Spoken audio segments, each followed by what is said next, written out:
So I'll introduce myself. My name is Antonio Haile Selassie.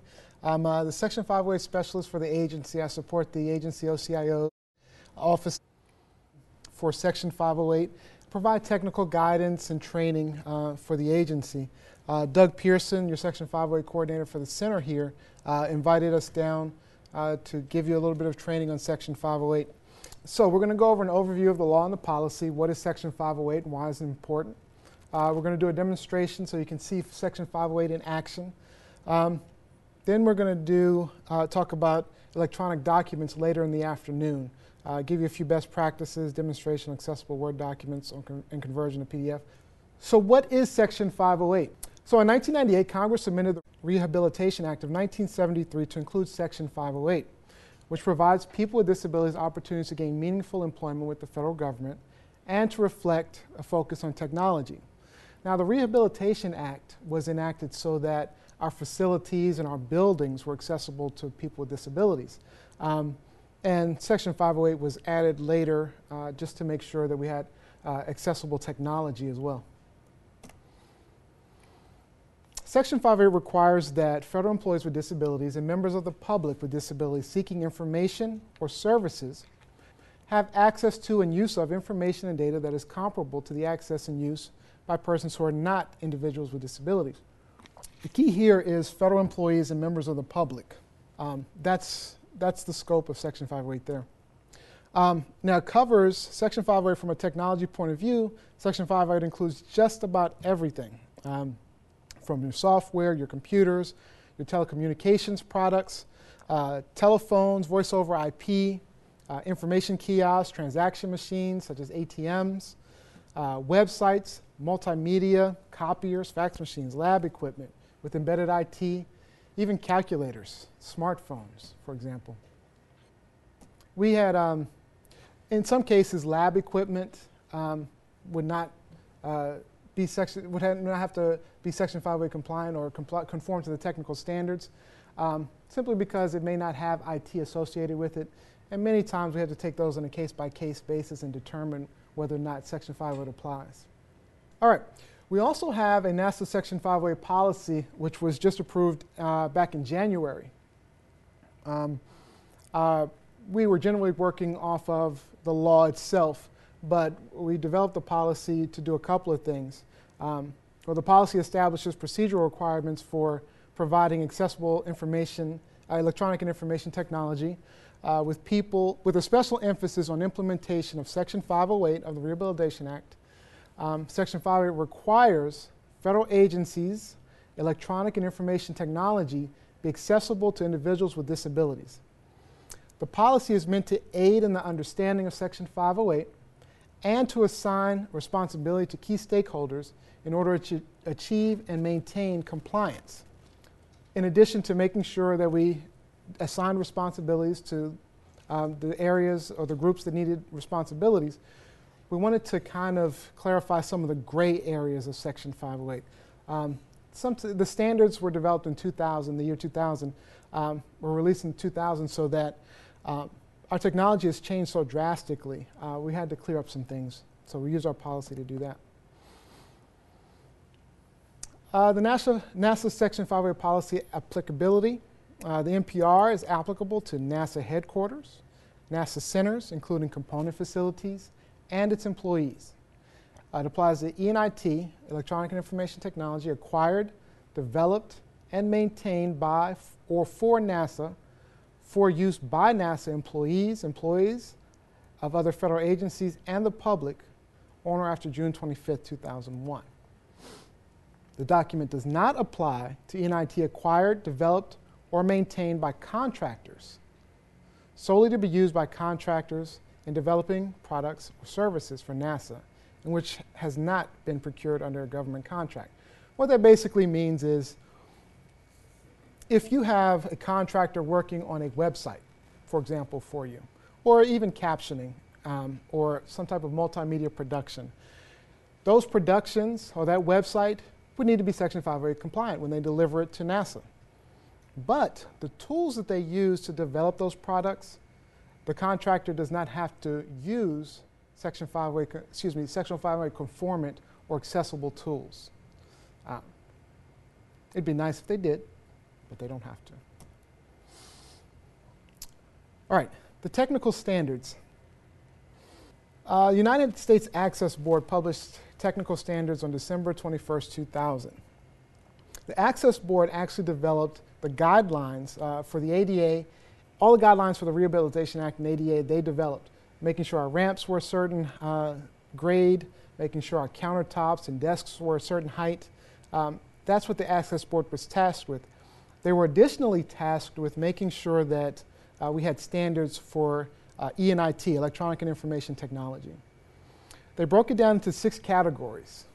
We have software applications and operating systems, web-based intranet and internet information and applications, telecommunications products, video and multimedia products, self-contained closed products, and desktop and portable computers. If you can imagine your smartphone, for example, or a smartphone or even a tablet device, software applications and operating system, check. Web-based internet information applications, check. It's telecommunications product, most of them, check. Video and multimedia products, probably a few that have that. Self-contained closed product, Is it a portable computer? It is. So it falls under literally all of these categories. Technology has changed so much that many of these standards are what we refer to as outdated.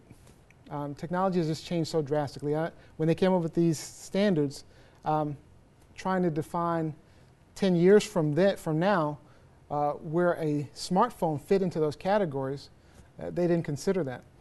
The great thing is they're actually in the process of refreshing those technical standards now. And actually they're at the end stages of those standards, developing that refresh. So we should be looking at some new technical standards very soon. That does not mean that these standards don't apply or don't exist, because applications and products that comply now will still be in compliance later. But we're going to have some new technical standards. Exceptions to Section 508. Has anyone ever here tried for a waiver for Section 508 or even heard of a waiver for Section 508? Okay, great, because it doesn't exist.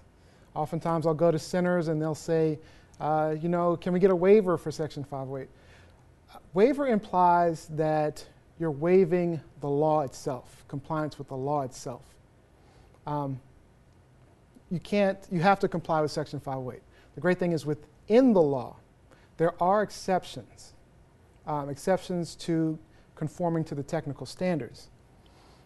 So here are your exceptions. Certain systems related to national security and national defense. So a tank for the DoD does not necessarily have to comply with Section 508. E&IT acquired by a contractor incidental to a contract, we spoke about that. Making accessible would cause a fundamental alteration to a product or the agency's needs or requirements, typically highly specialized IT. So if you're procuring something, for example, that has a very specific need, like for example the space shuttle, you're not going to alter your procurement or whatever IT you're trying to put in the space shuttle to make it accessible if it's going to alter the space shuttle drastically, the fundamental alteration. Commercial non-availability. This exception, it's not really an exception, it's more of an applicability to the law. But Section 508 basically says that if procuring a product in the commercial marketplace, you have to make sure that you get the most accessible product that meets your needs. Let's say, for example, you need an email client for your center. Your center needs an email client, and you're going to look at several different email clients that meet your needs. So if you find that Outlook, Thunderbird, or some other email client all meet your needs, then you need to procure the one that best meets the Section 508 technical standards. So we are looking for the most accessible product in the marketplace. Because we understand, Section 508 understood that there are a lot of commercial products out there that meet our needs, but unfortunately the commercial products are not accessible. So it doesn't mean, in that case, they don't necessarily have to conform to all of the technical standards, but you want the one that conforms to the most technical standards. All right, and then another exception is products located in spaces frequented only by service personnel for maintenance, repair, or occasional monitoring of equipment. This is sometimes referred to as a back office exception or backroom exception. But really it's like a phone closet. If you can imagine a phone closet with a bunch of wires and maybe some terminals that you can see some lights flashing, that's what this was intended for. Some people would say, you know, hey, my data center falls under this. Well, a data center, anything that has a user interface of any type does not fall under that exception. So even if it's a remote user interface, such as a data center or servers or something like that, does not fall under this category. Now, what about undue burden? Anybody ever heard of undue burden? Well, undue burden, a lot of times I get the question, I get the statement that, you know, I just don't have enough money for my program to make this happen, or I have these videos that I need to have captioned, and we just don't have enough money. Can I apply for an undue burden? In most cases, that would be no. For Section 508, you must consider all agency resources available to the relevant program or component. So that means we're not only considering how much money is available to your program, but what the agency resources are to that program. Let's say, for example, we do have some videos that need captioning, and you need to have them posted on the AIMS website. Well, what would have to happen is first you'd have to contact Center Legal Counsel. Well, first you'd have to contact Doug Pearson here, your Center 508 coordinator. Then you'd have to get approval from Center Legal Counsel. And then you'd have to have approval from our agency Chief Information Officer. And that's assuming that if they find that, hey, we need to have these posted on the website, then they're most likely going to have to find a way to make that happen financially. So it's a long process, and undue burden is very unlikely. Matter of fact, I was speaking to someone at the DOD, and they apparently were recently applying for an undue burden.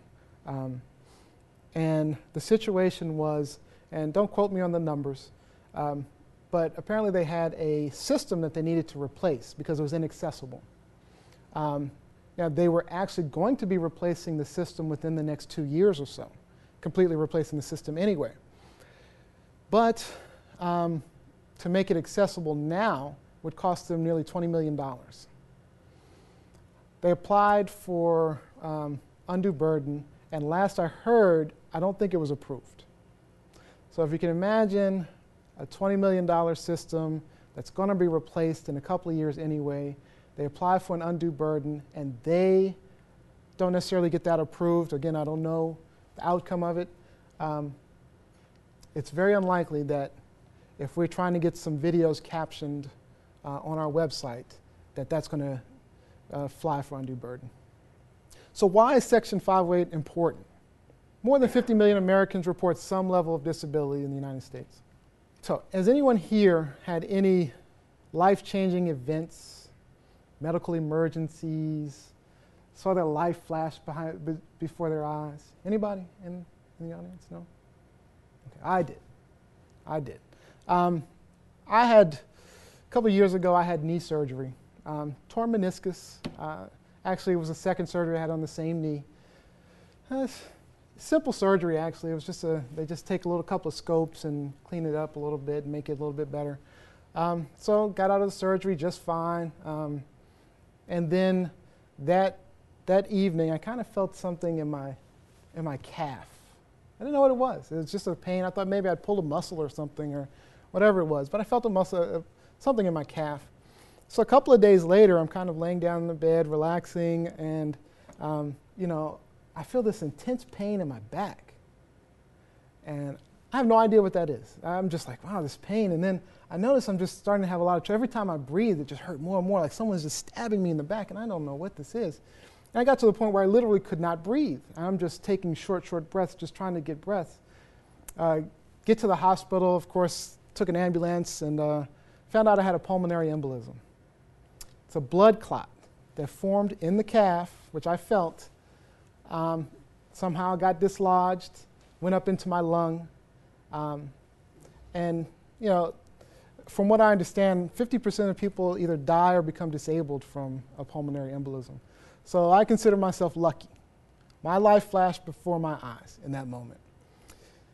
Now, someone earlier was talking about, you know, they do rock climbing, you know, and yeah, he had a couple of instances where, you know, he had to catch himself and he's looking at the bottom of the rock quarry. You know, at any minute, he could have fallen down, broken his, lost his hand. I could have had a stroke of some sort, maybe had paralysis of some type. Anything could have happened in a split second. Very simple surgery. And I come back maybe a few weeks later to my job, hoping that I have a place to work. And fortunately, because of Section 508, I would still be able to perform my job duties. So Section 508 is very important. Even though you may not be disabled now, you know, a lot of people say, hey, I have a group of 4 people, you know, and I'm going to have them working on this website or using this database or whatever it is. Does it need to be Section 508 compliant? None of them are disabled. Well, what if something happens to them tomorrow? Then you have 3 people who may not be disabled. And also, nobody has to disclose that their disability. Some people, we were talking earlier about being colorblind. It's one of the most prevalent disabilities, if you consider it a disability, around. And most people just make do. You would never know a person's colorblind half the time. So you may have 4 people in your office that you believe are not disabled.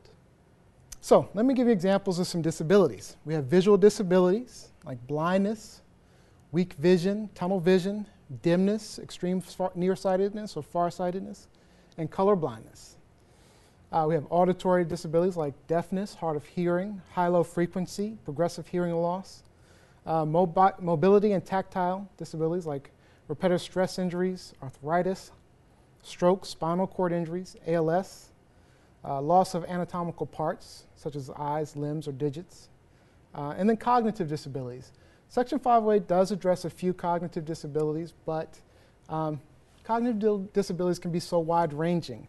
Memory deficiency, attention deficit disorder, linguistic and verbal comprehension, math or visual comprehension, autism, and we know there's different degrees of that. ALS, stroke, cerebral palsy, and multiple sclerosis are examples. So the question is, okay, if I have a disability, how do I now use the technology that I once could use with no problem? If suddenly I had become disabled, how am I supposed to now use that technology? There are what we call assistive technologies, which allow users with disabilities to now connect to a computer, to other technology, and be able to still use it as they once did. So examples are, for example, for visual disabilities. We're looking at screen reading software. It's software that just reads the text available on the screen or the information available on your computer. Screen magnification software. Refreshable braille displays. Voice recognition software. I know a lot of people know Dragon Naturally Speaking or similar, or the new Siri on the iPhones. Those are examples of voice recognition software. Auditory disabilities, we're looking at textual captioning for videos, other visual cues, hearing aids, cochlear implants, and the technology needs to be able to work with those. For mobility and tactile, there are alternative and adaptive keyboards and mice, breath control devices, head pointing devices, screen keyboards and mouse emulation programs, voice input recognition. I was at, I don't know if anyone here has heard of CAP. CAP is an organization that provides assistive technology to federal employees. I was actually in their center where they do evaluations called CapTech. And they actually evaluate people with disabilities. It's actually located at DoD, at the Pentagon. And the reason for that is because it started there. The program started there, and it was for service for service personnel who came home disabled. They would do evaluations of their disabilities and find technologies that would work for them. It's an exceptional program because their center, they had all kind of adaptive keyboards everywhere, and they try to figure out which one works best for you. If it's screen reading software, what software works best. It's a great center. Then we have cognitive disabilities. Examples of technology for that would be alternative and augmentative communication devices, adaptive keyboards and mice, voice recognition software and screen reading software. All that's dependent on the level of disability there.